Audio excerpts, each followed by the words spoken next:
Muslim men to marry. Two privileges other religions do not share. The kindness and justice we are ordered to show in our dealings with non-Muslims does not imply belief in their religions nor opposition to Muslims, due to Allah saying, surely inna deena indallahi al-Islam, truly the religion in the sight of Allah is Islam. There is nothing wrong with holding interfaith meetings in mosques or in other places of worship, as long as the sanctity of the mosque is respected and those praying therein are not disturbed. This is based on the correct opinion of scholars that it is permissible for non-Muslims to enter any mosque except the holy mosque of Mecca, in Mecca, the Masjid al-Haram in Mecca. There is nothing wrong if the time for prayer has arrived for Muslims to pray in their places of worship belonging to other religions, as long as they avoid facing statues.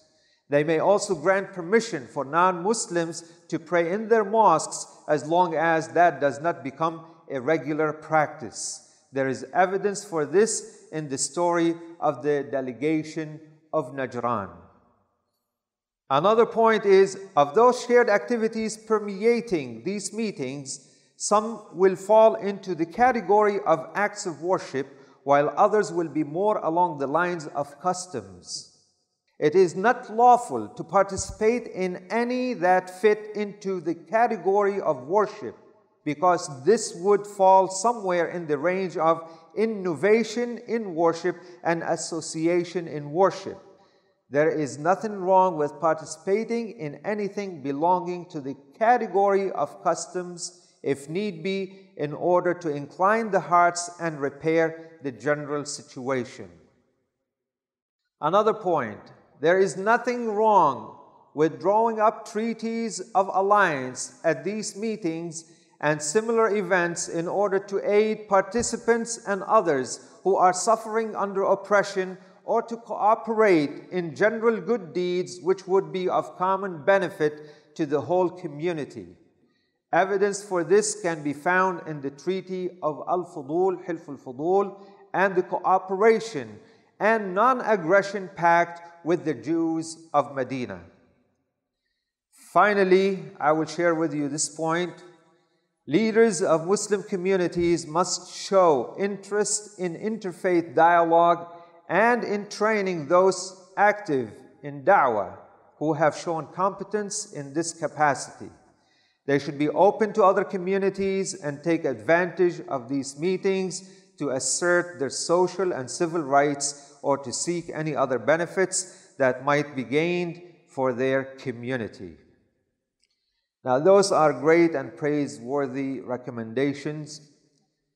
May we understand them and uphold them. Ameen. This organization, IONA, was destined to be here in the city of Warren.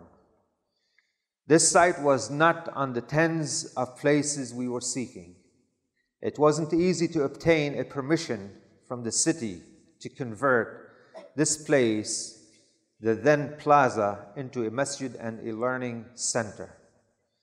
We went through many obstacles. Some of the city officials and residents hailed against us, accused us of having sleeper cells, terrorism, and so on and so forth.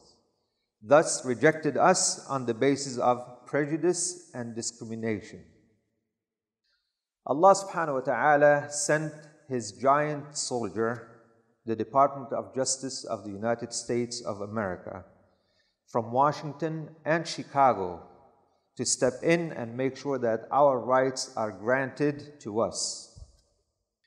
Those of you who were present a couple years ago at the Planning Commission would testify to the miracle that took place then. After a long time of deliberation, the city officials rejected us. But then miraculously, somehow, under the pressure of the Department of Justice and the mayor of the city, they said, after the intermission, we will make some technical changes and then vote on it again. And thank God, The second voting was to our favor, and it was marginal, 5-3.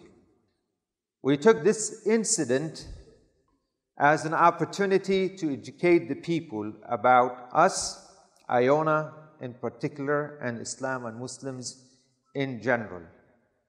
A few months later, IONA, with the help of Interfaith partners, held a symposium in the city entitled Meet Your Neighbors, Examining the Shared Heritage of Faith. Basically, the event was to introduce Islam and Muslims to the community.